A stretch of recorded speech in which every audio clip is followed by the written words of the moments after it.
Dá uma espiadinha no calendário. Hoje é 28 de agosto de 2025. Mais de um século se passou, mas as sombras de um conflito colossal ainda se estendem sobre nós. A Primeira Guerra Mundial não foi apenas uma guerra. Foi um terremoto que redesenhou o mapa do mundo, quebrou impérios e mudou para sempre a maneira como a humanidade enxerga a si mesma e o conflito. Esquecida por muitos, ofuscada pela sua sucessora ainda mais devastadora, a Grande Guerra foi o laboratório sombrio do século XX. Foi nela que o mundo se despediu de uma era de cavalaria e otimismo e mergulhou de cabeça na brutalidade da guerra industrial moderna. Foi o conflito que prometeu ser a guerra para acabar com todas as guerras. No início dos anos 1900, a Europa era um barril de pólvora. Por fora, parecia a Belle Époque, arte, inovação, prosperidade. Mas por baixo dessa superfície brilhante, as rivalidades fervem. O nacionalismo era a grande febre da época. Cada nação se via como a melhor, a mais forte, a mais destinada à grandeza. Na Alemanha, o Kaiser Wilhelm II queria que seu país tivesse um lugar ao sol, desafiando o domínio naval e colonial da Grã-Bretanha. A França, por sua vez, ainda remoía a perda da Alsácia-Lorena e sonhava com a revanche. No leste, o Império Austro-Húngaro, um mosaico de diferentes etnias, lutava para manter seu controle sobre povos que ansiavam por independência, como os sérvios. Para se protegerem umas das outras, as nações começaram a fazer pactos secretos, como grupinhos de colégio formando suas panelinhas. O dia era 28 de junho de 1914. Sarajevo, uma cidade na província da Bósnia, que fazia parte do Império Austro-Húngaro, mas que muitos sérvios consideravam sua. O arquiduque Franz Ferdinand, herdeiro do trono austro-húngaro, estava visitando a cidade com sua esposa, Sophie. Um jovem estudante chamado Gavrilo Princip, membro de um grupo radical, viu sua chance. Em um ato que mudaria o curso da história, ele se aproximou do carro aberto do arquiduque e disparou 2 tiros. Franz Ferdinand morreu. Sua esposa morreu. Aquele som ecoou por toda a Europa, acendendo o estopim do barril de pólvora que estava prestes a explodir. A Áustria-Hungria ficou furiosa. Eles viram o assassinato não como um ato de um indivíduo, mas como uma agressão direta do Estado da Sérvia. Eles queriam usar o incidente como pretexto para esmagar a Sérvia. Seção 4. Impasse e massacre. As trincheiras, novas armas. Batalhas famosas. Sabe, todos esperavam uma guerra curta. Os soldados marcharam em agosto de 1914 com sorrisos nos rostos, prometendo estar em casa para o Natal. A realidade, no entanto, foi brutalmente diferente. O avanço inicial alemão pela Bélgica e França foi rápido, mas foi detido na primeira Batalha do Marne. Ali mesmo, o sonho de uma vitória rápida morreu. Ambos os lados, incapazes de superar um ao outro, começaram a se entrincheirar. Eles cavaram trincheiras para se protegerem do fogo inimigo, metralhadoras, artilharia. Em pouco tempo, uma rede labiríntica de trincheiras se estendia por quase 700 quilômetros da costa belga até a fronteira com a Suíça. Esta era a frente ocidental, o palco principal do massacre que estava prestes a acontecer. A vida nas trincheiras era, honestamente, um inferno na terra. Os soldados viviam cercados por lama, ratos, piolhos, o fedor constante da morte. Seção 5. A vida além do campo de batalha. A frente interna e a provação do soldado. A guerra não foi travada apenas nas trincheiras.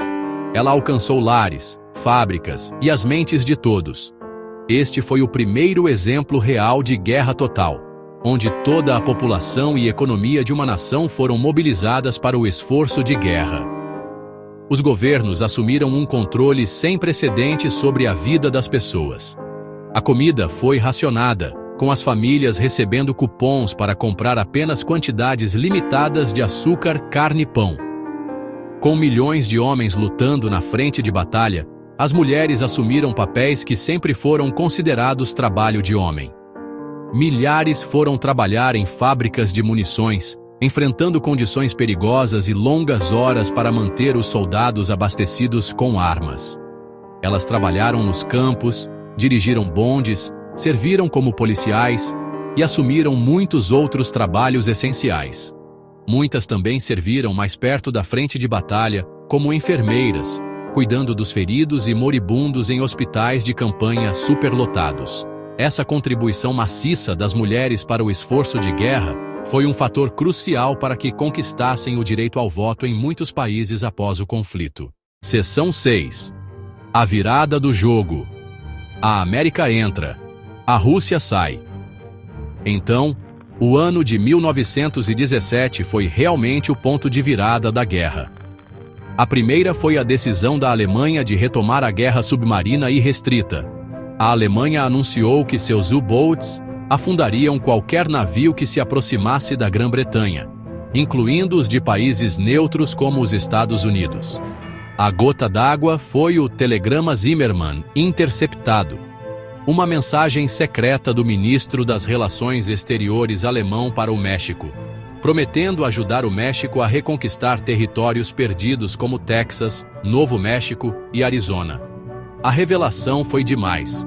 Em abril de 1917, os Estados Unidos declararam guerra à Alemanha. Na frente oriental, a Rússia estava em colapso. A fome, a má gestão e anos de guerra levaram o país ao limite. Em março de 1917, a Revolução Russa derrubou o czar Nicolau II. Em novembro de 1917, os bolcheviques sob Vladimir Lenin tomaram o poder com a promessa de paz, terra e pão. Em março de 1918, a Rússia assinou o Tratado de Brest-Litovsk, deixando oficialmente a guerra. Centenas de milhares de soldados alemães experientes foram transferidos da frente oriental para a frente ocidental. Após o fracasso da ofensiva da primavera, o exército alemão estava simplesmente esgotado. Suas melhores tropas se foram. Não havia mais reforços. Enquanto isso, os aliados lançaram um contra-ataque com um fluxo constante de soldados e suprimentos americanos. A ofensiva dos 100 dias.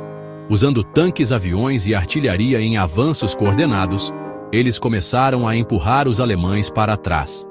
A Bulgária se rendeu em setembro. O Império Otomano se rendeu em outubro. O Império Austro-Húngaro assinou um armistício no início de novembro. Na Alemanha, as pessoas estavam passando fome e o moral estava no fundo do poço. Marinheiros se amotinaram e revoltas eclodiram por todo o país. Diante do colapso total, o Kaiser Guilherme II foi forçado a abdicar e fugiu para o exílio. Na 11ª hora do 11º dia do 11º mês, 11 de novembro de 1918, as armas finalmente silenciaram na frente ocidental. O armistício foi assinado em um vagão de trem na floresta de Compiègne, França. A Grande Guerra havia acabado. Cerca de 10 milhões de soldados morreram e outros 20 milhões foram feridos. Milhões de civis também perderam suas vidas para a fome, doenças e combates.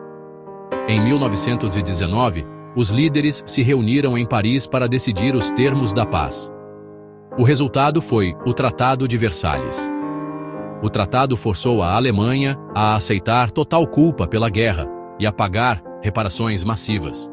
Muitos historiadores argumentam que sua dureza criou um terreno fértil para o ressentimento e o extremismo. A Liga das Nações foi criada para prevenir futuras guerras, mas se mostrou fraca.